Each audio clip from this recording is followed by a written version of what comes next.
이사야서는 주로 심판과 그 회복에 대해서 다루고 있다고 말씀드렸습니다.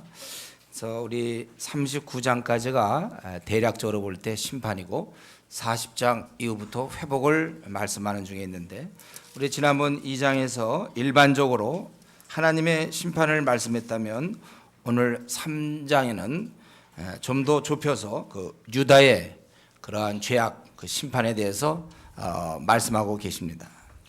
의뢰하는 것들을 다 제거하겠다. 1절에 보면은 특별히 양식, 사람들이 그 양식과 물, 이거 굉장히 중요한 것인데 그걸 이제 제하시겠고, 또 사람들을 제하실 때 용사와 전사, 군인들이죠. 그리고 재판관과 선지자, 통치자며 다스리는 자들, 또 복술자, 장로, 어느 정도 지도층이라고 볼 수 있겠고요.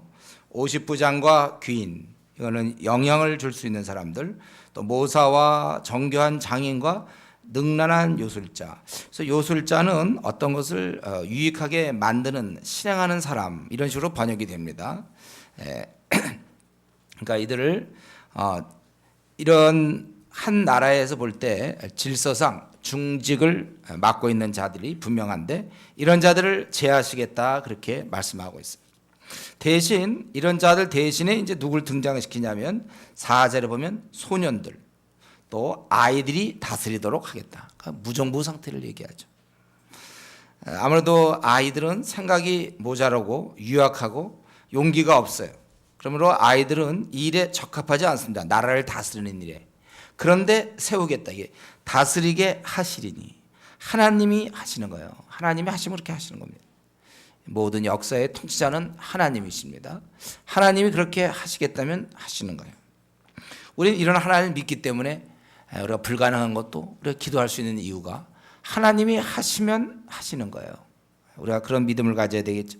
어쨌든 그들을 이제 역으로 아이들이 그들을 다스리게 하시겠다. 이러한 잘못된 지도자, 우리 역사에 보면 독재자들도 나타나고, 이러한 등장은 하나님의 계획 속에서 되는 겁니다. 하나님이 그냥 가만히 계시는 게 아니에요. 때로는 우리가 독재자도 만나고 어리석은 지도자도 만나고, 이거는 하나님의 섭리에 속해요. 우리는 그저 할 일은 기도하라고 그랬죠, 성경에. 그들 지도자를 위해서 기도를 해야 되는 것입니다. 그렇게 하나님께서 하시는 것이고, 그렇기 때문에 질서가 없어지겠죠. 5절에 보면, 그래서 백성들은 서로 학대, 기준이 없으니까 서로를 학대하고, 또 각기 이웃을 잔해하며, 그리고 권위가 다 무너지죠. 아이가 노인에게 교만하게 군다는 거예요. 비천한 자가 존귀한 자에게 교만할 것이다. 아이가 노인에게 교만하게 군다. 다 권위가 무너지고, 그리고 이것을 새롭게 할 수 있는 사람이 없다는 거예요. 문제는 문제가 있을 때 그걸 고치면 항상 된다고 그랬어요. 그건 문제가 아니에요. 근데 어려움이 있거나 이럴 때 이것을 해결할 수 없을 때 문제라고 했죠. 제가 늘 얘기하지만 내 신앙이 부족한 건 괜찮아요. 근데 잘하지 않으면 그게 신앙의 문제라고 그랬어요. 항상 잘아가야 된다고. 멈춘 것, 그게 문제라고 그랬습니다. 신앙에 있어서는. 지금 완전히 망했는데 아무도 일에 나서지 않는다. 6절 7절에 보면, 혹시 사람이 자기 아버지 집에서 자기 형제를 붙잡고 말하기를 내게는 겉옷이 있으니, 아마 이것이 이제 어느 정도 먹고 살 만하다, 뭐 그런 표현인 것 같아요. 내겐 겉옷이 있으니 너는 우리의 통치자가 되어 이 폐허를 내 손 아래 두라. 즉 네가 한번 수습해 봐라, 그거죠. 그랬더니 그날에 그가 소리를 높여 이르기를, 맹세를 하는 것 같아요. 소리를 높여 이른다는 것은, 나는 고치는 자가 되지 아니하겠더라. 내 집에는 양식도 없고 의복도 없으니 너희는 나를 백성의 통치자로 삼지 말라 하니라. 제대로 된 땅에서 서로 통치자가 되려고 그러는데, 이제 워낙 이게 이제 폐허가 되었고 완전히 망해서 아무도 나서지 않고, 특별히 그것이 친족들조차도 보존하려고 하는 마음이 없다는 것. 이게 자기 아버지 집에서 자기 형제를 붙잡고, 가까운 사람이 현재 어려움을 겪는데도 책임지지 않겠다, 그 정도라는 것입니다. 여러분, 우리가 지금은 그래도 우리나라는 어느 정도 질서가 좀 있긴 있죠. 그래도 요즘 뭐 지하철에 나이 드신 분 있으면 자리도 비켜준다든가, 최소한도 뭐 잘못했으면 그거에 대해서 해결이 되고, 그러나 어느 순간에는 그런 것도 안 된다는 거예요. 여러분, 이 세상 질서라는 거예요. 질서 자체가 늘 있는 게 아니에요. 저절로 되는 게 아닙니다. 그것은 영구적이지 않아요. 질서가 무너질 수 있어요. 예. 그런데 우리가 이렇게 이제 하나님 앞에서 이들이 제대로 서 있지 못하기 때문에 거기에 이제 8절에 나오지만 이것은 바로 그들이 이제 죄를 범해서 그런 거잖아요. 그렇기 때문에 세상에 죄가 많을 때 질서가 무너진다는 사실을 우리가 기억해야 됩니다. 그래서 요즘 세상 말세다 그러고서 좀 답답해하는 사람들 많이 있는데 이제 앞으로 여러분 결심하세요. 답답해하지 할 것도 없다는 거예요. 지금 이 정도로 사회가 많은 죄를 졌는데 사람들이 이렇게 많은 죄를 졌는데도 세상의 질서가 그대로 있을 걸 기대하는 것, 그게 오히려 이상한 거예요. 앞으로 더 엉망으로 될 것입니다. 앞으로 그렇게 될 거예요. 어린아이가 노인에게 교만하게 한다. 그렇게 될 거예요. 뻣뻣이 대항하고 싸우고 밑에 있는 사람 위에 있는 질서를 무너뜨리고 소에게 하면 이제 그러한 그 질서가 다 깨지는 거예요.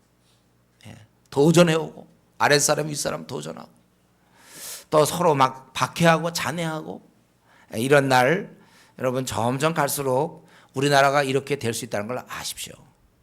그렇게 될 거예요. 지금 이렇게 사람들이 죄를 많이 짓는데 어떻게 세상이 온전히 돌아갈 걸 우리가 기대합니까? 그러니까 우리가 당황하지 마세요. 신문에 별의별 얘기가 다 나와도 그러려니 하십시오. 이렇게 죄를 짓는 한 그건 독립변수가 아니라 종속변수란 말이에요. 세상의 질서들은 엉망이 될 거고 때로 뭐 신문에 나오지만 뭐 자식이 부모를 막 죽이는 일 뭐 이런 거 앞으로 더 하면 더 하죠. 죄를 이렇게 짓는데 제자가 스승을 공격하고 또 이웃 친척들이 막 친척을 죽이고 많은 일들이 벌어질 거예요. 하극상이 막 일어날 거예요. 이것은 이렇게 될 수 있다는 거. 질서라는 것은 하나님이 허락해 주셔야 되는 것이지 하나님이 손 놓으면 질서 다 무너집니다. 우리는 그런 걸 지금도 부분적으로 경험하지만 앞으로 더 심해질 거예요. 저도 사실은 이렇게 좀 그런 생각이 빨리 죽는 것도 좋겠다 그런 생각이 들어요. 저 개인적으로도 너무 세상이 엉망인 걸 보면 그래도 이 정도 나이 된 게 다행이다. 이제 내가 죽을 날이 이렇게 많지 않기 때문에 이 땅에서 어떨 땐 재미가 없어. 너무나 이렇게 엉망이니까 질서가 많이 깨졌으니까 또 이웃끼리도 서로 의심하고 도저히 이게 잘 안 돼요. 너무나 엉망이에요. 운전 같은 거 이렇게 하다 보면은 막 그 말이 안 되는 일들이 많이 벌어지고 또 길거리에서 볼 수 있으면 서로 차 세워놓고 막 싸우는 사람들 보세요. 나이가 무슨 소용이 있습니까? 서로 자기 잘못 안 했다 그러고 상대방 잘못했다 그러고 하여튼 이런 엉망인 것들 이런 것을 우리가 보면서 지금 이렇게 그들에게 있는 지도층이 다 없어지고 아이가 다스리고 아무도 책임지지 않게 되는 이런 살기가 힘들게 된 이 모든 것들은 바로 저들의 죄 때문에 그렇다는 것이 8절에 나왔죠. 예루살렘이 멸망하였고 유다가 엎드려졌으면 그들의 언어와 행위가 여호와를 거역하여 그의 영광의 눈을 범하였다. 여기 영광의 눈을 범하였다는 것은 하나님의 그 목전에서 범죄했다는 것입니다. 그러니까 우리가 뭐 교통 경찰관 앞에서 막 그 교통 질서를 어기는 것 비슷하게 그 사람 앞에서 하나님 앞에서 하나님을 무시했다는 겁니다. 하나님을 조롱했다는 거예요. 그럴 때 그들이 망할 수밖에 없는 것입니다. 예루살렘이 멸망하였고 그들의 언어와 행위가 여호와를 거역하여 그의 눈앞에서 그의 목전에서 범죄했다는 것입니다. 우리나라 국민들이 이렇게 하고 있지 않습니까? 언어나 행위 하나님 앞에서 그들은 지금 많은 잘못을 범하고 있는 것입니다. 그러므로 우리가 결국은 진노를 받을 수밖에 없어요. 그리고 그것에 대해서는 그 안색이 불리하게 증거한다고 그랬죠. 그의 안색이 그것을 아주 드러내고 있으며 그들의 죄를 말해주고 숨기지 못함이 숨기지 않음이 맞으가 숨기지 않아 아예 원치 않아 자기가 잘못한 것에 대해서 뭐 그렇게 그냥 드러내 그냥 뻔뻔하다는 거예요. 양심이 마비돼 있어요. 마치 소돔 사람이 죄악에 대해서 무감각한 것처럼 좀 뻔뻔하게 뭐 무슨 영화라든가 무슨 뭐 이런 데도 아주 뻔뻔하게 막 여성들이 말이죠. 아주 오치장 같은 것도 뻔뻔하게 하고 아주 태연하게 노출시키면서도 얼굴을 들이대고 말이죠. 자기들이 오히려 그걸 자랑이나 하는 듯이 사회도 그렇고 죄를 진 것에 대해서 뭘 이렇게 잘못했냐. 그러한 자세로 살아간다는 거예요. 그리고 의인의 행위는 복이 있지만 그래서 악인은 그 손에 행한 대로 보응을 받을 것이다. 특별히 이러는 가운데 특별히 지도자들이 더 심해 이게. 그래서 내 백성 학대하는 자는 아이요, 다스리는 자는 여자, 즉 적격자가 아니라는 거예요. 그들이 백성을 학대하고 잘못된 길로 인도하여 유혹하여 내가 다닐 길을 어지럽힌다. 지도자가 특별히 이런 일에 앞장서 있다는 것입니다.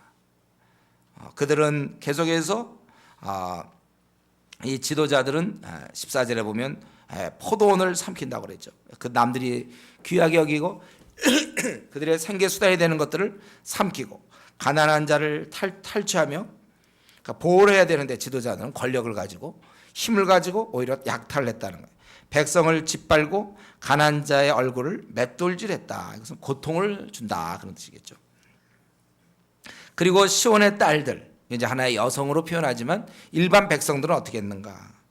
그들은 사치하다는 거예요. 시온의 딸들이 교만하여 느린 목, 그리고 그들은 그렇게 하며 또 정을 통하는 눈으로 아주 추파를 던지고 이성을 바라볼 때마다 그런 식으로 또 아기작거리고 아주 교태스럽게 그런 모습들, 발로는 쟁쟁한 소리를 낸다. 이건 어떻게 하는지 모르겠어요. 이거는 발로 쟁쟁한 소리 어떻게 되는 거죠? 뭘 다른 건가? 뭘 달아서 그렇게 한다는 거예요. 이러한 자들, 그러니까 지도자는 엉망이고 권력을 가지고 어떻게 뇌물 먹고 우리 밤낮 신문에 나오는 있잖아요. 그렇게 하고 일반인들은 사치하는 모습을 이제 여성의 모습으로 이렇게 보여주고 있는데 그렇게 사치하고 그렇게 지낼 때 하나님께서 벌하심으로 정수리에 딱지가 생기고 그들의 하체를 드러난다. 수치를 당하게 하겠다는 거예요. 그리고 18절부터 23절에 그들이 좋아하던 모든 것을 제하겠다고 그랬습니다. 그래서 그 여성을 이제 비유해서 얘기하는 건데 장식한 발목걸이와 머리의 망사와 반달 장식과 귀걸이와 발목걸이와 얼굴 가리개와 화관과 발목 사슬과 띠와 향압과 호심. 이 호심부는 이 악마 방어용으로 그들이 그 속에 뭐 글 써놓은 어떤 보석이나 뭐 쇠부지 같은 거게 될 거예요.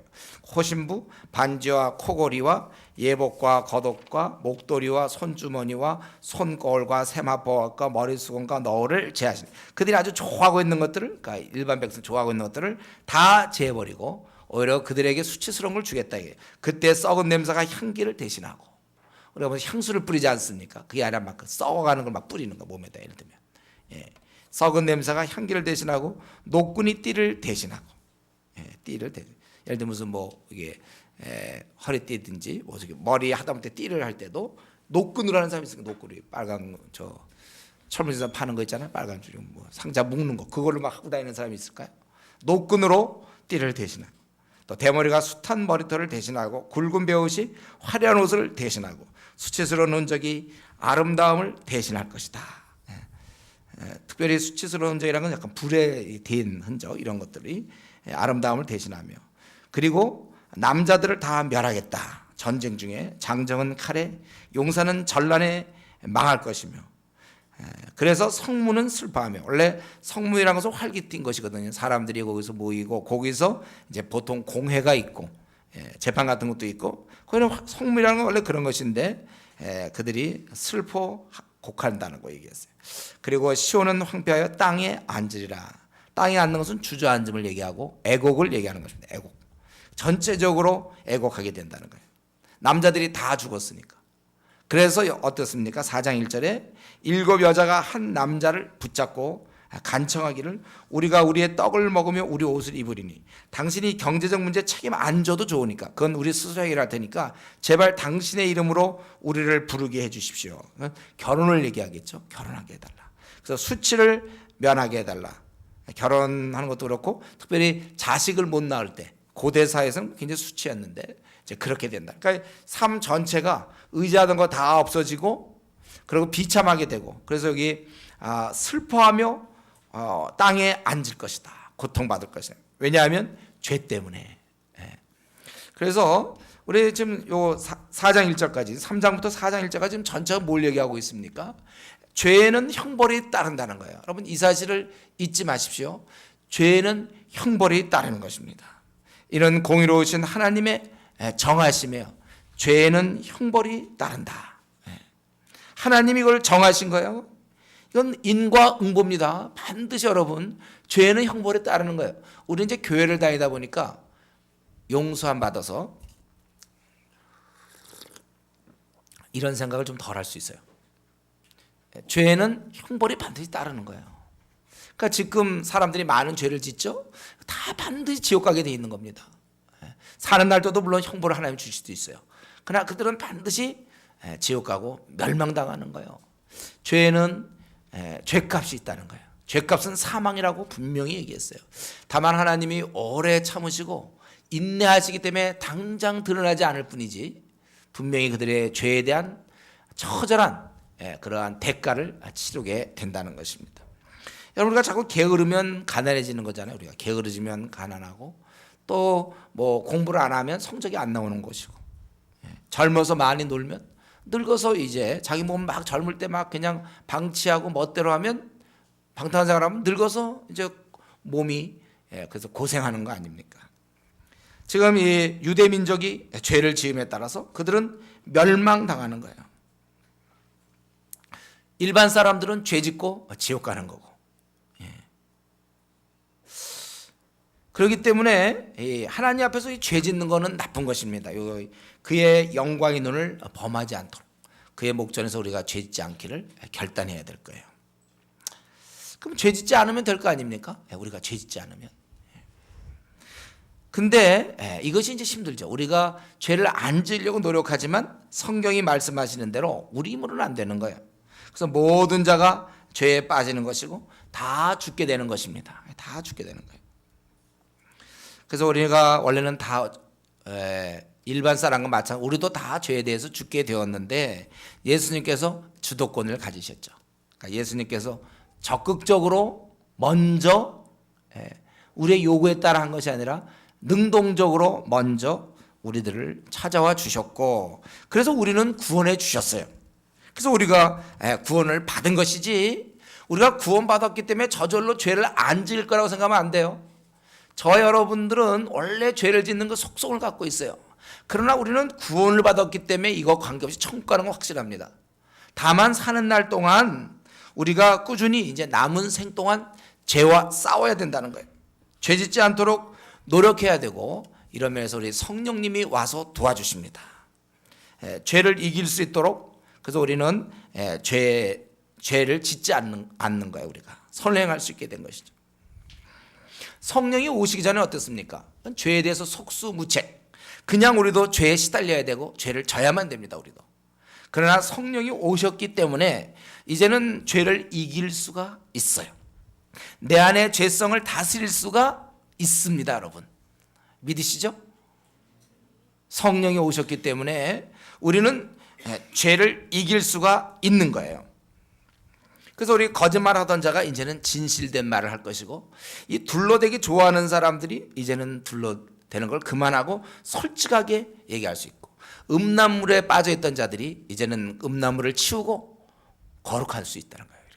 우리 데살로니가전서에서 공부했죠. 그래서 우리는 거룩할 수 있고, 화를 잘 내고 신경질 잘 내던 사람, 짜증 잘 내던 사람들이 이제 무던한 사람이 돼버리고, 까다롭던 자가 부드러워지고, 돈 절대 안 쓰던 사람들이 이제 돈 쓰기 시작해요. 구두쇠가 비로소 다른 사람 사주기 시작하고, 이기적인 사람들이 이타적인 생각을 하게 되고, 잘난 척하던 사람이 겸손하게 되고, 불성실한 사람이 신실하게 되고, 욕심 많던 사람, 세속적인 욕심에 가득 찼던 사람들이 하나님 나라 확장을 위하여 자기 생을 불태울 수 있는 거예요.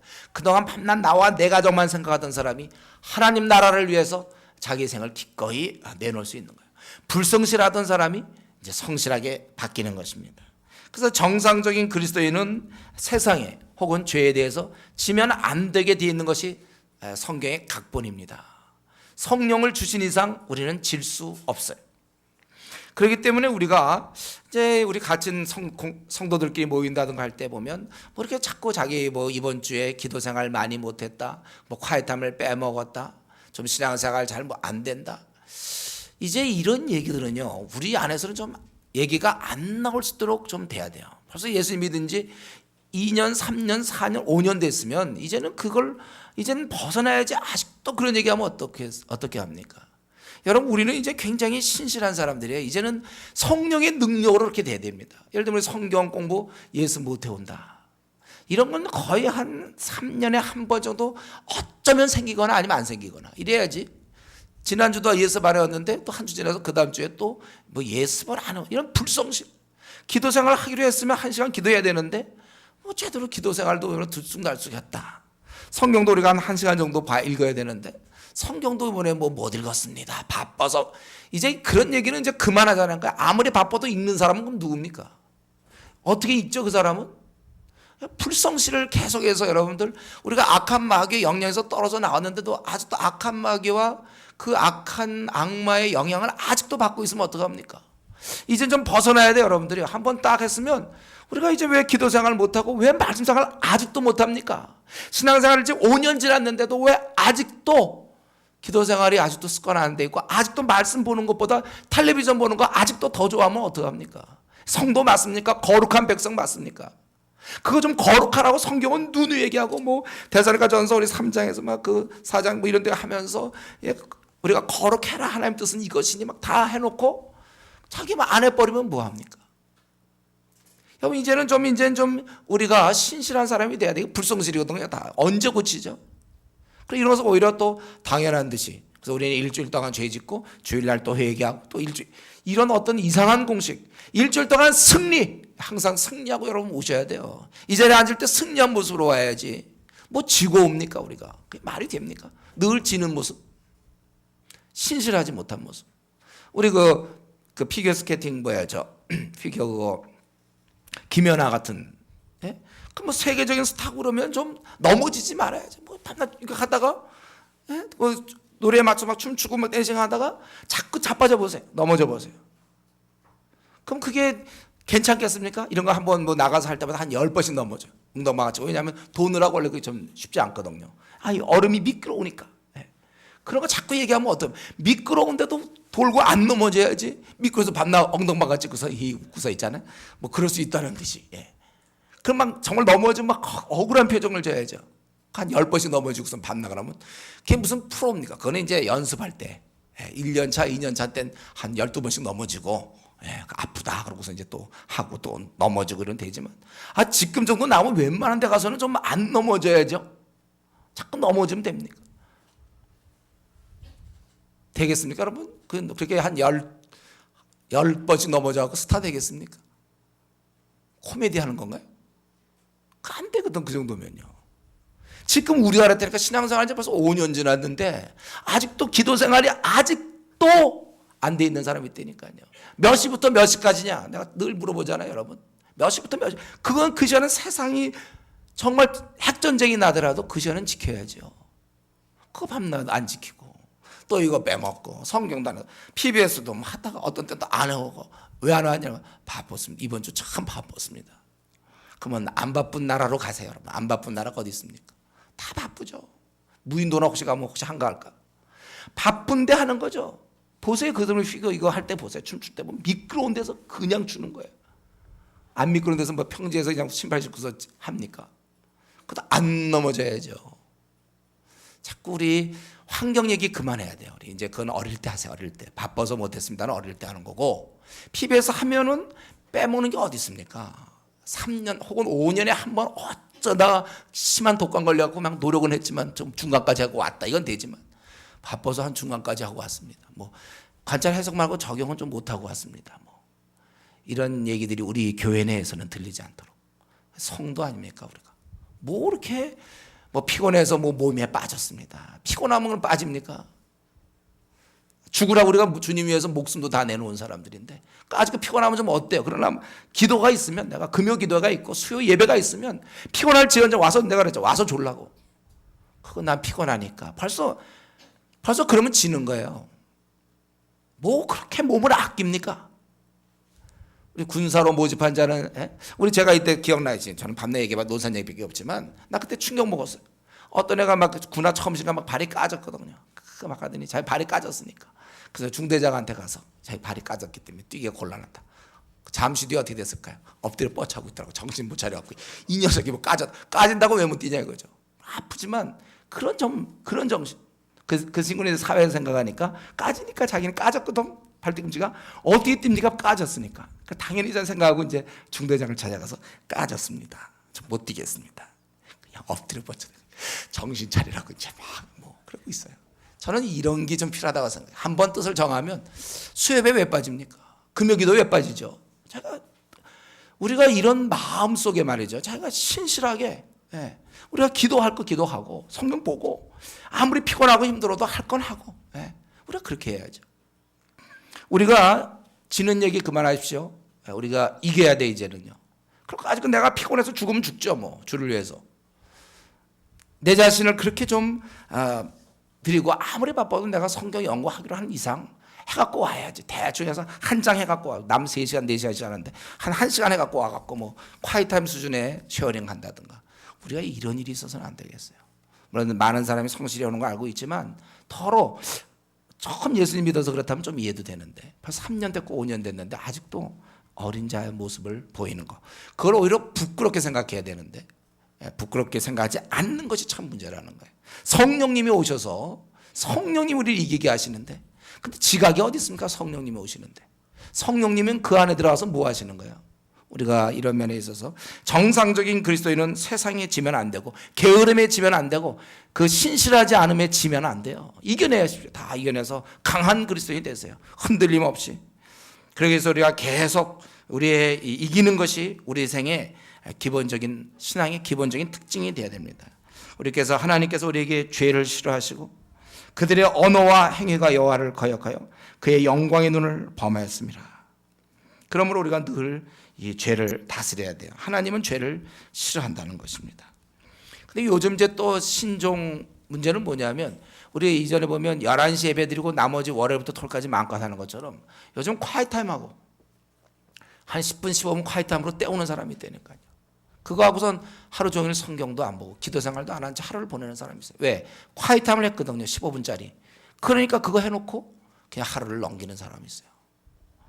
우리 이것 또 다시 이것은 잘못된 그렇게 신앙생활하면 안 되고 우리가 말씀과 기도하고 남은 시간 최선을 다해보고 그래서 안 된다면 안 되는 거예요. 그래서 내가 학생으로 내가 A 플러스 맞을 건데 내가 정말 기도하고 말씀 보느라고 내가 시간 쓰지 못해서 A 맞았다면 그거 족한 거예요. A 플러스 장학금 받을 뻔했는데 못 받아도 괜찮아요. 우리가 그렇게 먼저 좀 그의 나라와 그의 를 실제로 구했을 때 그 결과가 어떤 것을 나중에 보세요. 그렇게 막 A 플러스에 집착하고 그러더니 나중에 보세요. 어떻게 되는가. 우리는 하나님을 의지할 자가 결국은 하나님을 의지하며 나가는 자가 궁극적으로 승리하게 되는 거예요. 우리가 이런 면에서 그냥 콰이타임 면피용으로 좀 그 정도 하고 기도 잠깐 한 10분 20분짜리 하고 도저히 이 나라를 위해서 기도하지 아니하고 이 한국 교회를 생각하면 기도하지 아니하고 중보기도에 그 짐을 짓지 않고 자기는 딴 사람들만 열심히 기도하는 성도를 위해서 기도하지 아니하고 조장 위해서 목사에서 기도하지 아니하고 그냥 자기나 자기 가족만 생각하고 그렇게 우리가 살아서는 안 돼. 그런 성실하게 우리가 살아야 될 것입니다. 그래서 우리가 이 정말 우리가 이 뭐 고3 때 말이죠. 고3 때 10분 공부해 놓고서 말이죠. 됐다고 하면 그거 안 되는 것처럼. 내가 콰이타임이나 겨우 하고서 됐다고 그렇게 얘기하면 안 돼요. 우리가 좀 신앙생활을 신실하게 한 번 한 이상은 신실하게 정말 목숨 내놓고 신앙생활 하세요. 적당히 하려면 이게 적당히밖에 안 됩니다. 한번 신실하게 뜻을 정한 이상 내 몸을 폭파시켜도 내가 정말 내가 주를 섬기다가 순교당하는 한 있더라도 내가 너무나 피곤한 나머지 내가 그 정도의 각오를 가지고 우리가 할 수 있어야 되겠어요. 한번 우리는 요 3장 쭉 보면서 또 4장 1절까지 쭉 보니까 우리가 하나님에 대해서 다시 한번 생각하면 좋겠는데 우리의 하나님은 모든 것을 알고 보시고 또 그에 따라서 심판하는 분이라는 것을 오늘 성경에서는 분명히 말씀하고 있습니다.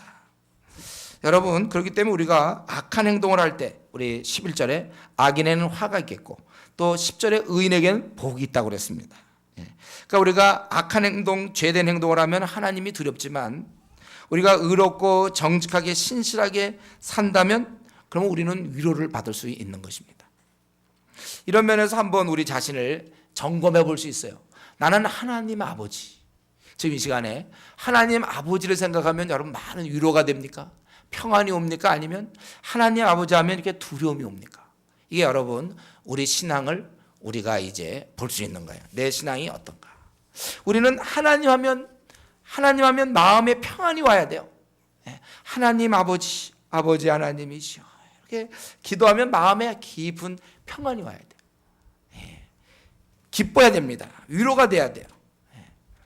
이래야 되죠. 우리가 하나님 섬길 때 하나님 하늘의 아버지시여, 그러면 마음이 참 평안하고 참 좋아야 되는 거예요. 우리가 누구랑 교제할 때도 마찬가지잖아요. 형제를 떠올리면, 내가 교제하는 형제를 떠올리면 아주 부담스러워요. 막 자매를 떠올리면 막 무서워. 막 자매 막 무서워. 그 교제가 정상적으로 이루어지겠습니까?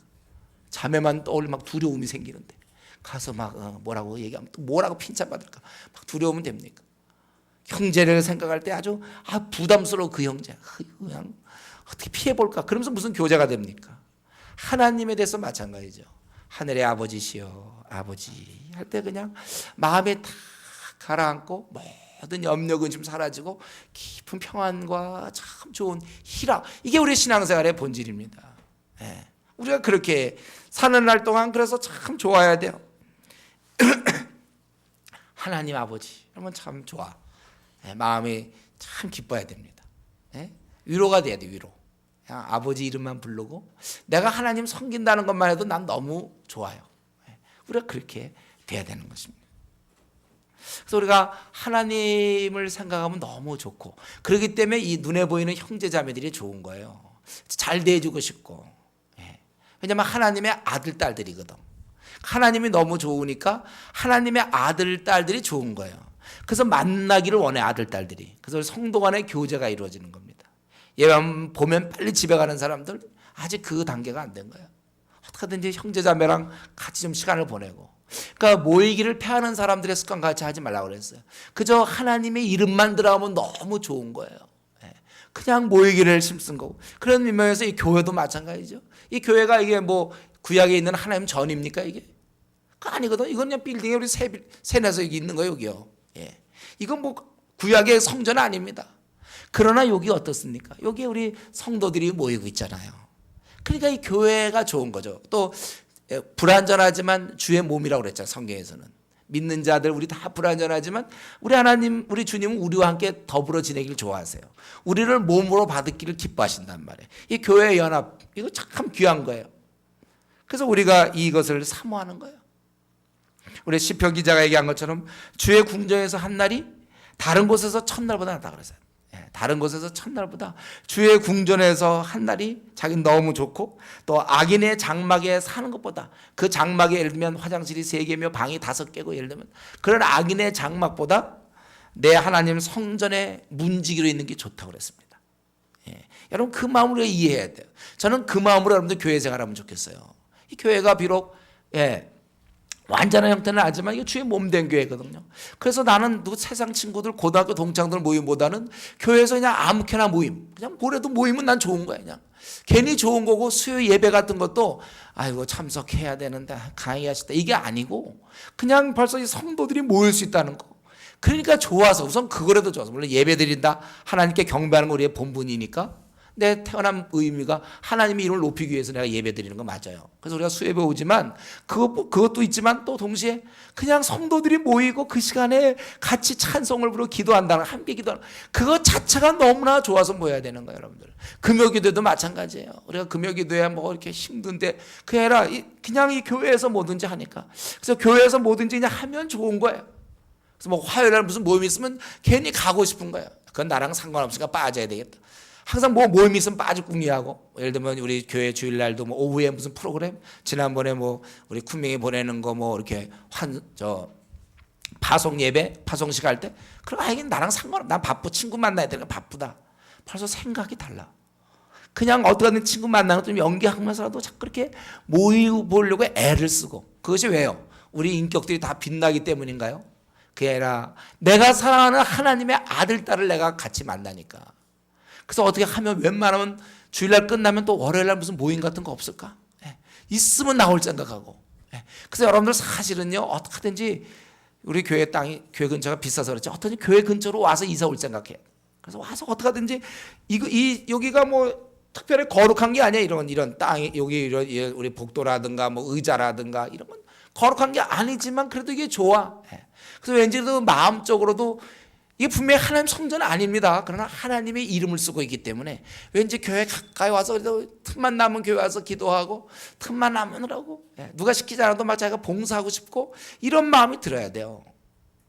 왜냐하면 여기 하나님의 이름이 있기 때문에 우리가 하나님 하면 너무 좋아서 하나님과 관계된 것도 다 좋을 수 있는 그런 단계가 돼야 됩니다.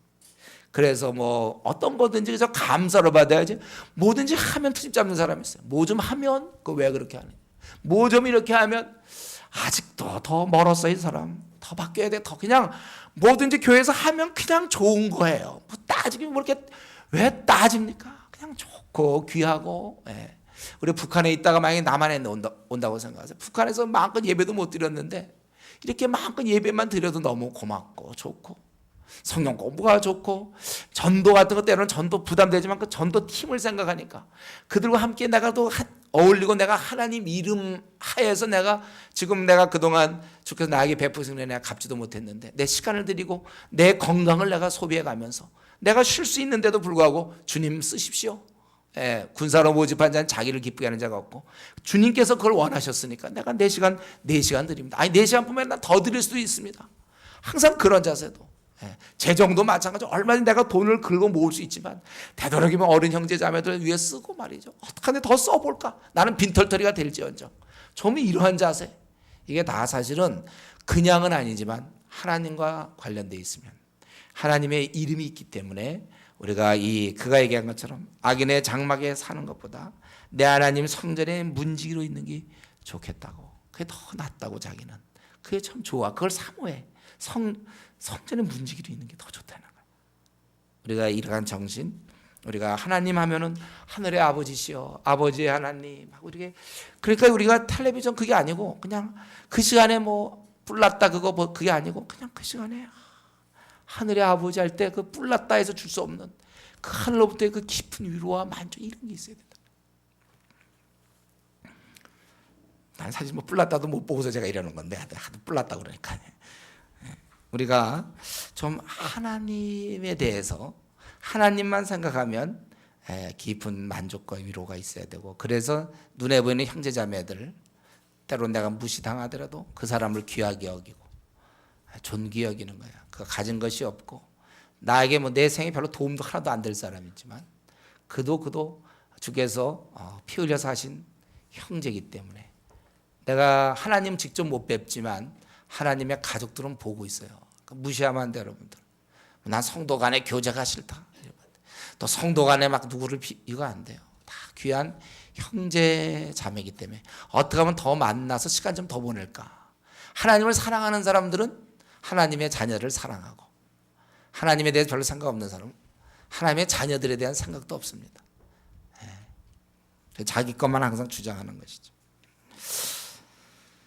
우리는 이러한 말씀을 보면서 우리가 하나님 하면은 정말 평안을 누리고 하나님이 이런 분이시지만 우리가 그걸 참 그런 방식으로 우리가 살아가야 될 것입니다. 그리고 한 가지만 더 얘기한다면은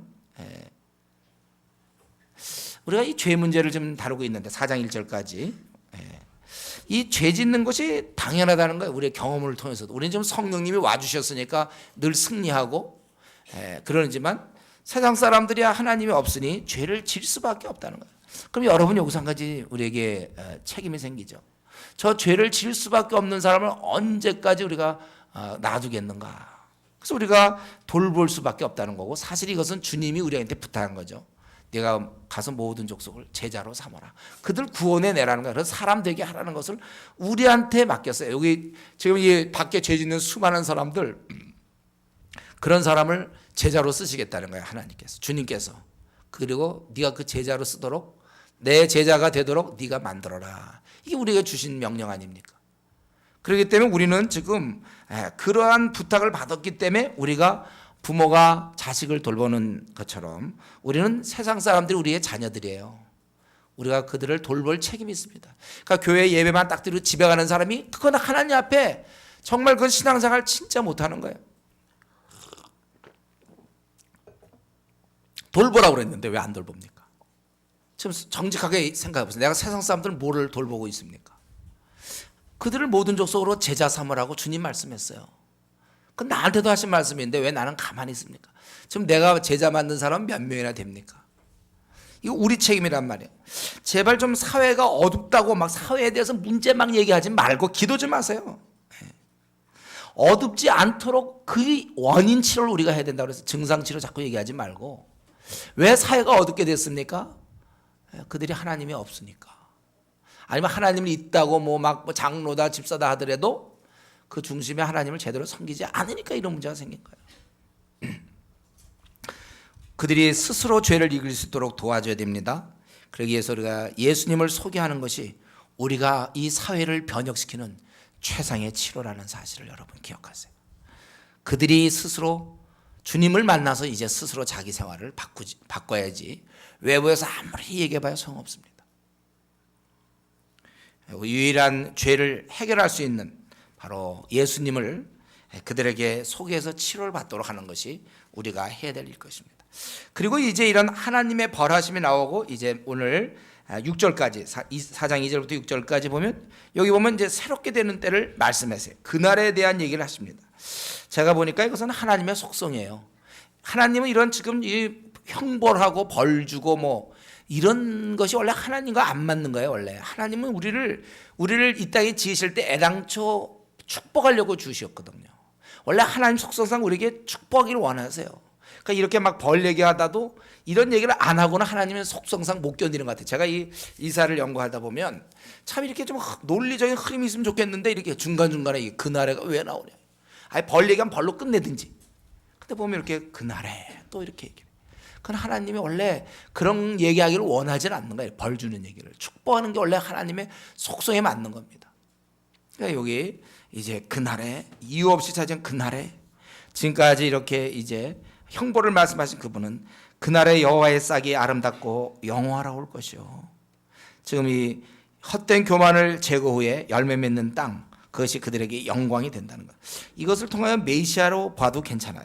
메시아를 암시했다고 봐도 좋습니다. 그날의 여호와의 싹이 아름답고 영화로울 것이요. 그 땅에 솟아는 이스라엘의 피난한 자를 위하여 영화롭고 아름다울 것이며.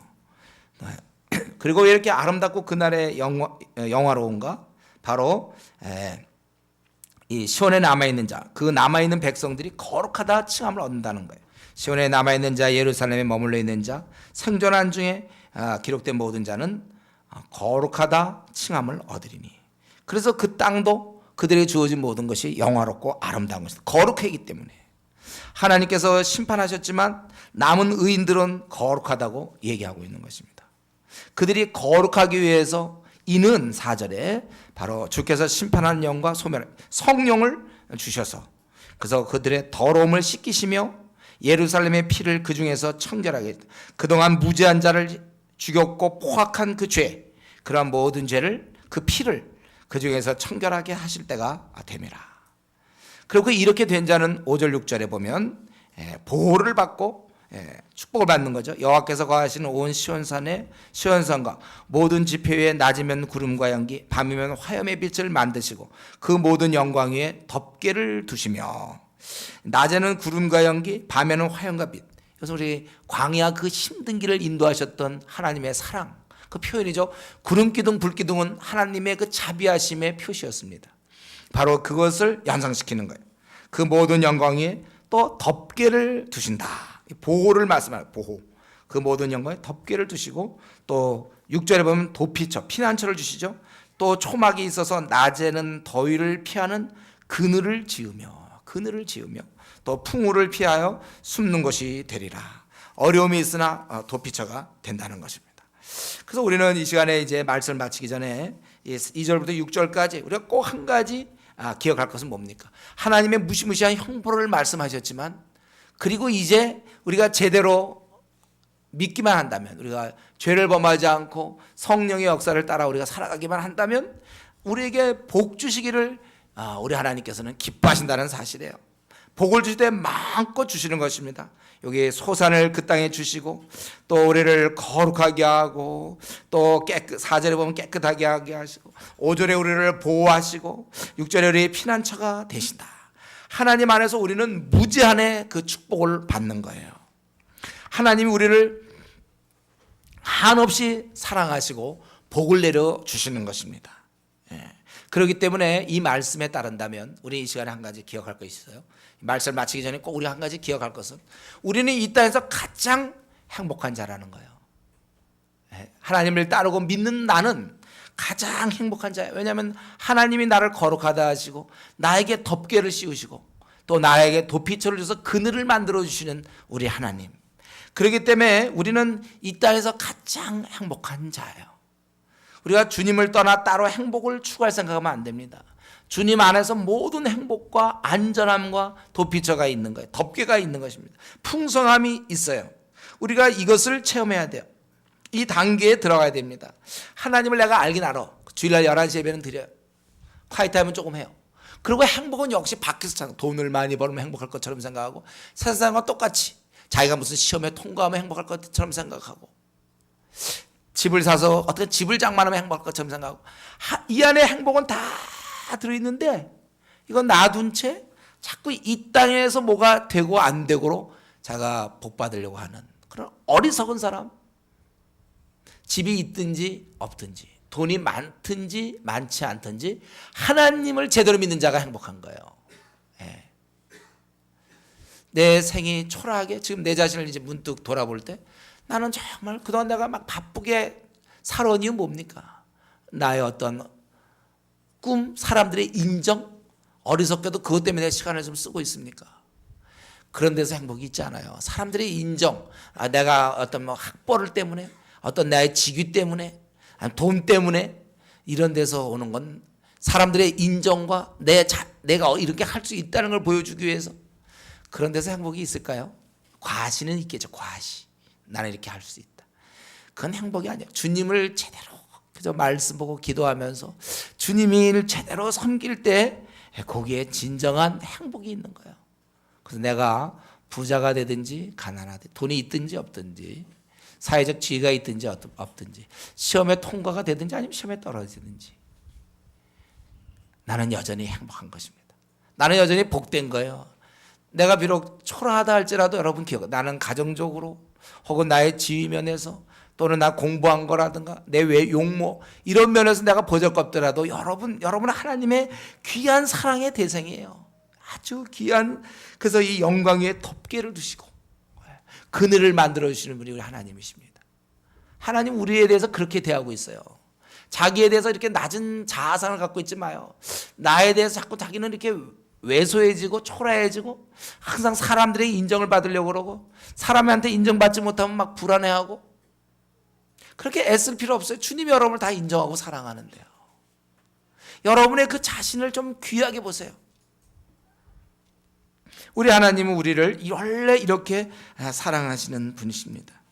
바울은 그래서 이 축복을 경험하고 이렇게 고백했죠. 고린도후서 6장에 보면은 자기는 무명한 자 같으나 유명한 자야. 나 스타 아니지만 나 원래 스타야. 스타라는 거 자기가. 죽은 자 같으나 보라 우리가 살아있고 거의 만물의 찢기같이 살았거든요.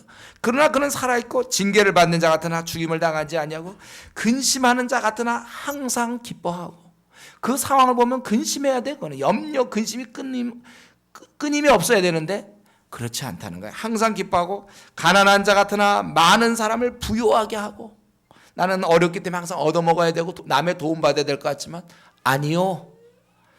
많은 사람을 부유하게 하고 아무것도 없는 자 같으나 모든 것을 가진 자로다. 바울이 이렇게 고백할 수 있어요.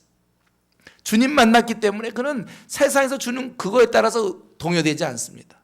세상에서 주는 거 어떤지 뭐 어떤지 자기는 너무나 부유한 자고 자기는 모든 것을 가진 자예요. 난 세상에서 가난하기 때문에 나는 항상 남의 도움이 필요하고 얻어먹어야 된다. 그 거지 근성이죠. 가난해도 남을 도와줄 수 있어요. 남을 부유하게 할 수 있다니까. 바울은 실제 그렇게 살았어요. 근심하는 자 같으나 자기 앞날을 생각하면 꽉 막혔어요. 항상 기뻐한다 그랬어요. 근심하는 자 같으나 내가 지금 이렇게 지내는 거 내가 우울한 표정을 짓는 거 앞길이 별로 안 보이니까 속상한 일이 많기 때문에 그게 아니라 그는 항상 기뻐요. 근심하는 자 같으나 항상 기뻐하고 가난한 자 같으나 많은 사람을 부유하게 되고 물어보니까 그 사람 도움받은 사람이 너무 많아. 나를 통해서 도움받은 사람이 너무 많아. 나는 가난한 자지만 가난한 자 같으나 많은 사람을 부유하게 하고 아무것도 없는 자 같으나 모든 것을 가진 자로다. 이렇게 놀라운 고백을 한 거예요. 목사님, 그게 무슨 뜻입니까? 그러니까 아무것도 없는 자 같으나 모든 것을 가진 자, 이거 어떤 뜻입니까? 물어보지 마세요. 제가 답할 수 있는 게 아니에요. 여러분 이걸 그냥 깨달아야 돼. 이걸요. 생각해보세요. 이게 가난한 자 같은데 어떻게 많은 사람을 부유합니까?